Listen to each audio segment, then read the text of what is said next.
The conversation started innocently enough at Sunday dinner, the way these family gatherings always began before spiraling into subtle competitions and thinly veiled criticisms.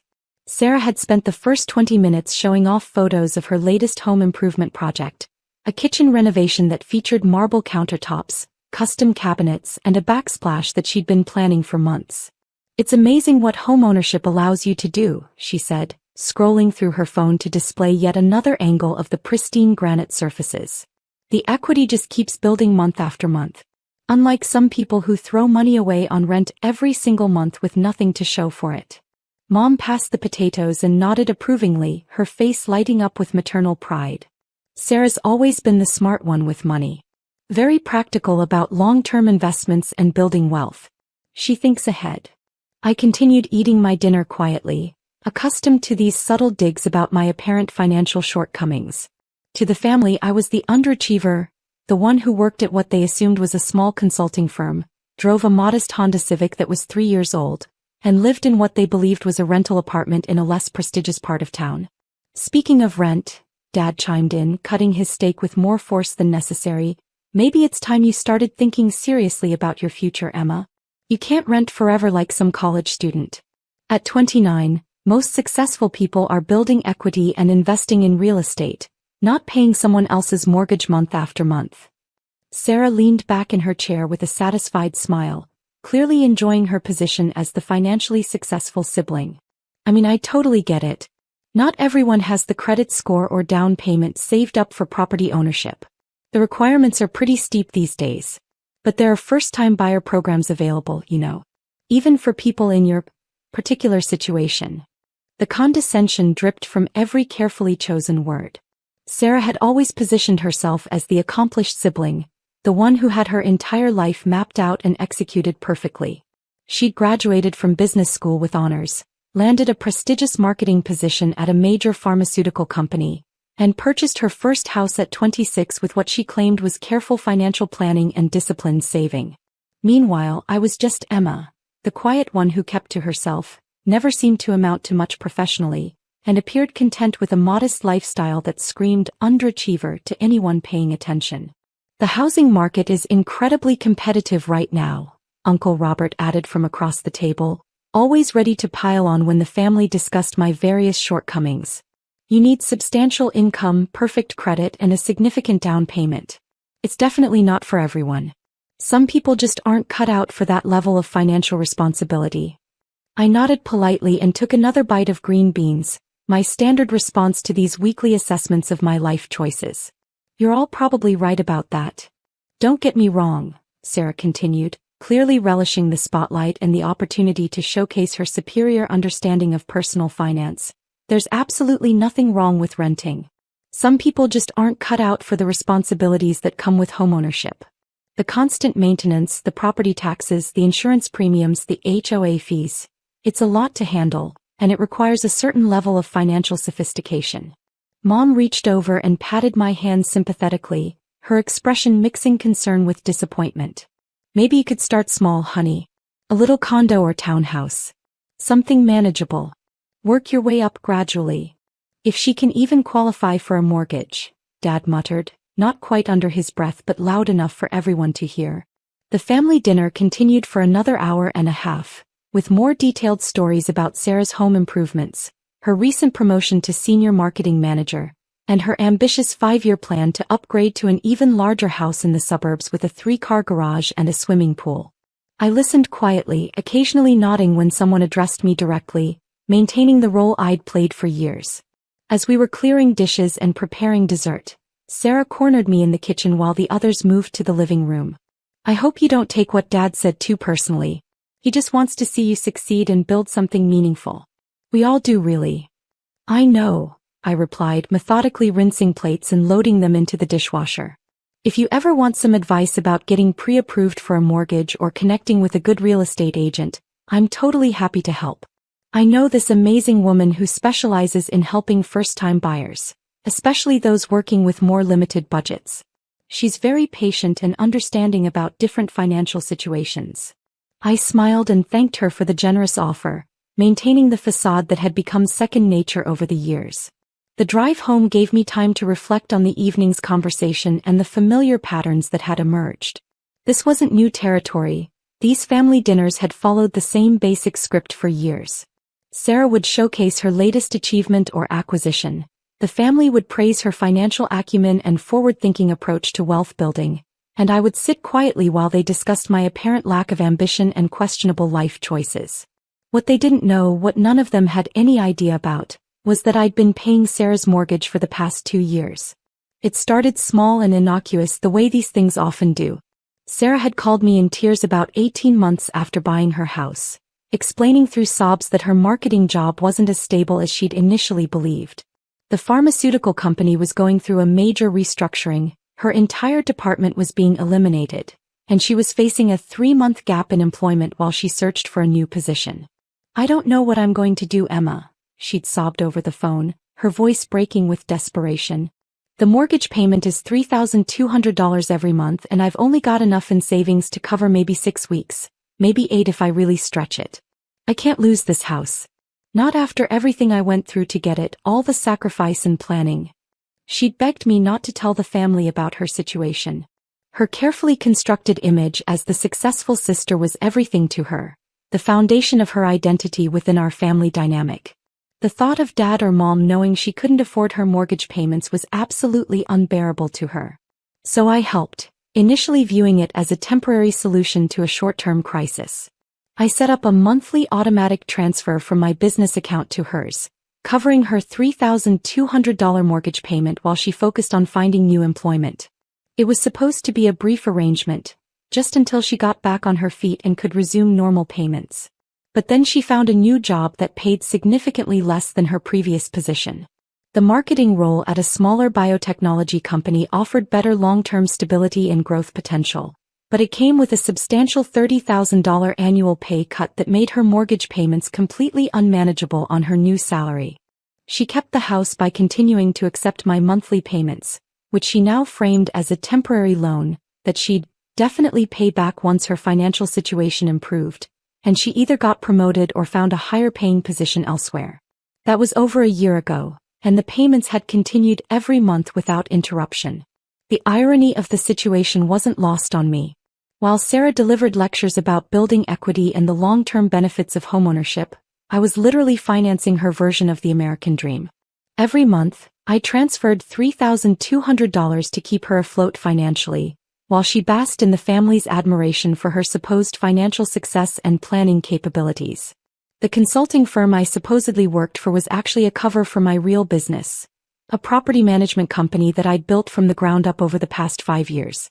I owned 17 rental properties scattered across the city, generating enough passive income that I could afford to subsidize my sister's lifestyle without significantly affecting my own financial stability or long-term investment plans. But explaining that reality would require revealing the entire web of lies and assumptions that had become the foundation of our family dynamic. Sarah couldn't admit she was struggling financially without destroying her carefully maintained image, and I'd grown tired of trying to prove myself to people who'd already decided I was the family disappointment. Monday morning brought my usual routine of reviewing rental income reports and maintenance schedules. I checked the overnight email from my property manager, Janet, who handled most of the day-to-day operations while I focused on acquisitions and strategic planning. My 17 properties were performing well, with occupancy rates above 95% and rental income continuing to increase with market rates. The Riverside property is getting multiple applications from qualified tenants, Janet reported during our weekly call. 3 different candidates, all offering above the listed rent. We could probably get $2,800 instead of the advertised $2,600, maybe even $2,900 if we're selective. I approved the increase and moved on to reviewing expense reports for recent renovations on a duplex downtown. Business was thriving, better than thriving actually.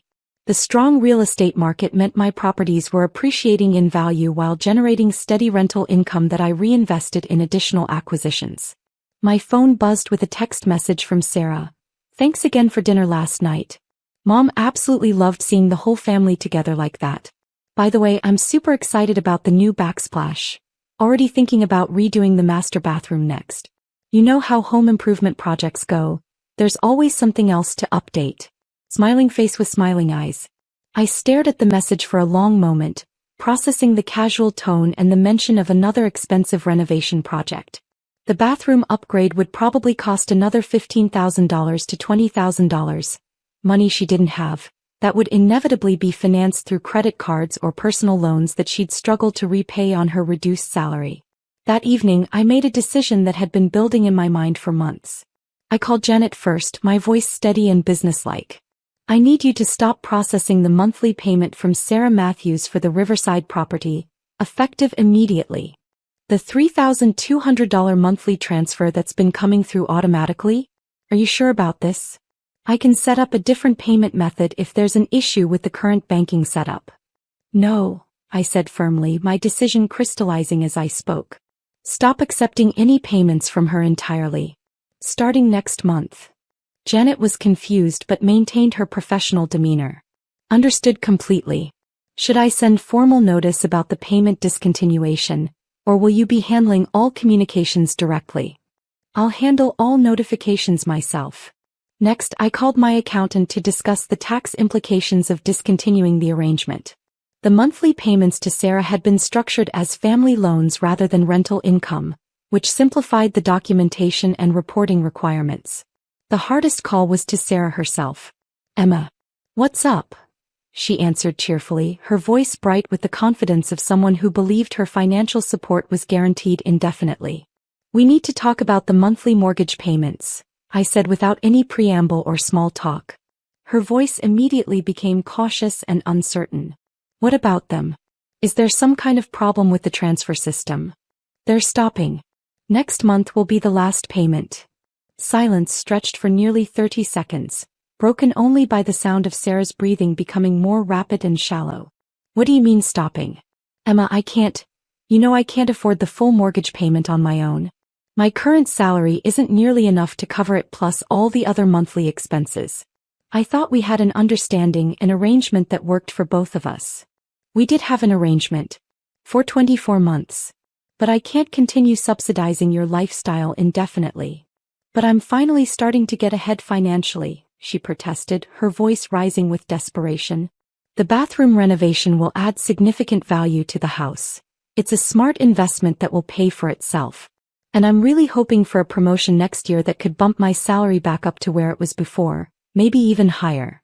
I listened patiently as she explained why this particular moment wasn't good timing, how she just needed a few more months to get everything properly sorted out and stabilized. The same explanations and promises I'd been hearing for 24 consecutive months. Sarah, I can't keep subsidizing your mortgage while you lecture me about financial responsibility and the importance of building equity. What are you talking about? I never lecture you about money or anything like that. Last night at dinner, you spent over an hour explaining why I should buy property and build equity instead of throwing money away on rent every month. Another long pause as the implications sank in. That's completely different though. I was just trying to be supportive and helpful. Give you some friendly advice based on my own experience. Advice about homeownership and building wealth. While I pay your mortgage every month. Her voice became smaller and more defensive. You know I appreciate everything you've done for me. I can't lose this house, Emma. It would absolutely destroy me professionally and personally. And if the family found out that I've been struggling financially, that I couldn't actually afford this place on my own. That's not my problem to solve anymore. The conversation ended badly, with Sarah crying and making increasingly desperate promises about revised repayment schedules and more realistic timelines for financial independence. I felt guilty about her distress but also relieved that the charade was finally ending. The pretense had gone on far too long. 3 days later, Sarah called an emergency family meeting. I need to tell everyone something really important, she announced when we gathered at Mom and Dad's house Thursday evening. Her eyes were red-rimmed from crying, and she looked like she hadn't slept much over the past few days. What's wrong, sweetheart? Mom asked immediately, her maternal instincts activated by Sarah's obvious distress. Sarah took a shaky breath and looked around the room at all of us. I've been having some serious financial difficulties. More significant than I've let on to anyone. The truth is, I can't afford my mortgage payments on my current salary, and I've been getting financial help to keep the house. Dad leaned forward in his chair, his expression shifting from concern to confusion. What kind of help? A second mortgage? A personal loan from the bank? Emma has been paying my entire mortgage for the past 2 years. The room went completely silent, as if all the air had been suddenly sucked out of the space. Uncle Robert was the first to find his voice. Emma? Emma? The one who? I nodded calmly, meeting his incredulous stare. The monthly payments were $3,200. I've been covering her complete housing costs since she lost her first job after buying the house. But you don't even. Dad started, then stopped himself as he realized what he was about to say. Own property? Have a successful career? Make enough money to help anyone else? I filled in the blanks he was struggling with. Right. Mom looked completely bewildered, as if the fundamental assumptions about our family had suddenly been turned upside down. How could you possibly afford to pay Sarah's mortgage? Your job at that little consulting firm? My consulting firm manages $12 million in residential real estate assets. I personally own 17 rental properties throughout the city. Sarah's mortgage payment represents approximately 8% of my monthly rental income. The revelation hit the room like an explosion. Sarah was crying quietly, embarrassed by the public exposure of her financial dependence. Dad's face had gone through several distinct color changes as he processed the information that completely contradicted everything he thought he knew about my financial situation. 17 properties? Uncle Robert repeated weakly, as if saying the words might make them make more sense. Started with a duplex 5 years ago. Used the rental income to qualify for investor loans on additional properties. Pretty standard wealth-building strategy in real estate investment. Janet had prepared a portfolio summary for exactly these kinds of situations. A single page showing property locations, acquisition dates, current market values, and monthly rental income. I pulled it from my purse and placed it on the coffee table where everyone could see it. Dad picked up the document with visibly shaking hands. This says your properties are worth over $4.2 million in total. Current market assessment. I confirmed matter-of-factly. Though property values have been rising pretty consistently over the past 18 months, so that number is probably conservative. Sarah wiped her eyes with a tissue, her embarrassment now mixed with something that looked like resentment. I never meant for it to go on this long.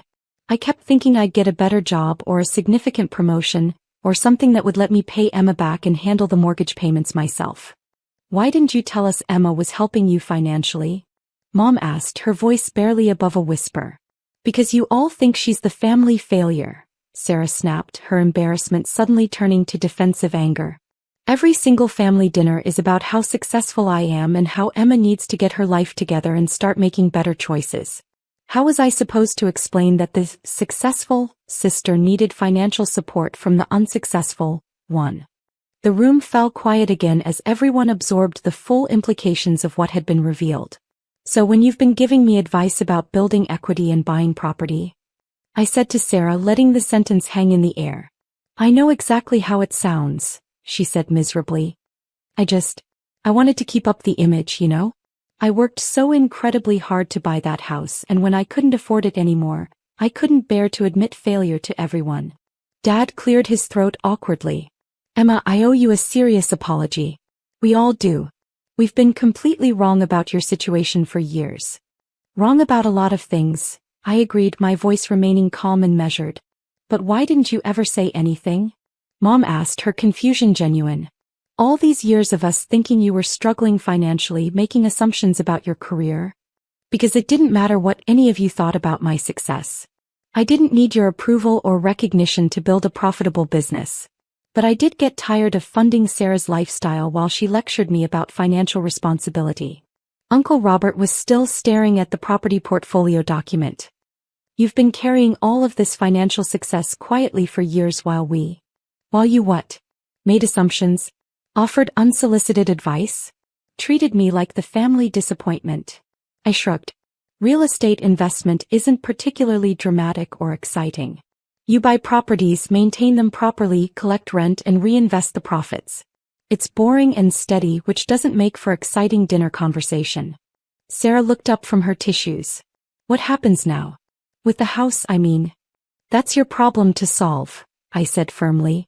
You have 30 days to figure out how to cover your mortgage payment without my financial support. I can't afford it on my current salary. You know that's impossible. Then sell the house. Downsize to something you can actually afford on your income. Or find a way to increase your earnings. But I'm not subsidizing your lifestyle anymore. The family meeting ended with a lot of uncomfortable silence and half-hearted apologies that felt more obligatory than genuine. Dad promised to be more supportive and less judgmental in the future, while Mom insisted she'd always believed in my potential, despite all evidence to the contrary. Uncle Robert asked for investment advice, which felt particularly ironic given his previous commentary about my financial prospects. Over the following weeks, Sarah explored her limited options with growing desperation. She listed the house for sale and started looking at smaller condos and townhouses that would fit within her actual budget. The elaborate bathroom renovation plans were quietly abandoned, along with several other home improvement projects she'd been planning. The hardest adjustment for her seemed to be accepting the reality of living within her actual means. For 2 full years, my financial support had allowed her to maintain a lifestyle that significantly exceeded her income. Without that safety net, she was forced to make real choices about spending priorities and lifestyle expectations. At the next family dinner, the entire dynamic had shifted dramatically. Instead of Sarah showing off expensive home improvement projects and dispensing financial advice, the conversation focused on her house hunting process and plans for downsizing to a more manageable living situation. Dad asked thoughtful questions about my real estate business operations, while Mom wanted to understand how I'd managed to build such a successful portfolio so quietly. I still can't believe you never said anything about your success, Sarah admitted over dessert, her voice carrying a mixture of admiration and resentment. All those times we made comments about your career prospects or your apartment. I live in a 1-bedroom apartment because I don't need much personal space, I explained patiently. My money goes toward acquiring income-producing assets, not lifestyle inflation or impressing other people. But you could afford a much nicer place, a luxury condo or a house. I could afford a lot of things. That doesn't mean I should buy them just because I can. The conversation that evening was fundamentally different, more honest, less performative, with genuine curiosity replacing the previous pattern of subtle competition and judgment. Sarah was still adjusting to her new financial reality, but she seemed somewhat relieved to drop the exhausting pretense of effortless success. A month later, she found a qualified buyer for her house and purchased a smaller condo that fit comfortably within her actual budget. The equity from the sale paid off her accumulated credit card debt and provided a modest emergency fund for future unexpected expenses. It's actually really nice, she told me when I helped her move into the new place. Smaller obviously, but I don't have to constantly worry about affording the monthly payments. And no more pretending to be something I'm not financially.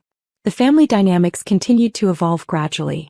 Dad started asking for my opinion on financial matters and investment strategies, while Mom seemed genuinely interested in understanding how I'd built my business so successfully.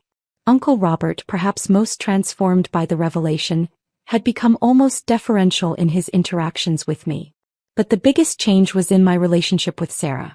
Without the financial dependence and the constant need to maintain false appearances, we could finally be completely honest with each other about our respective situations.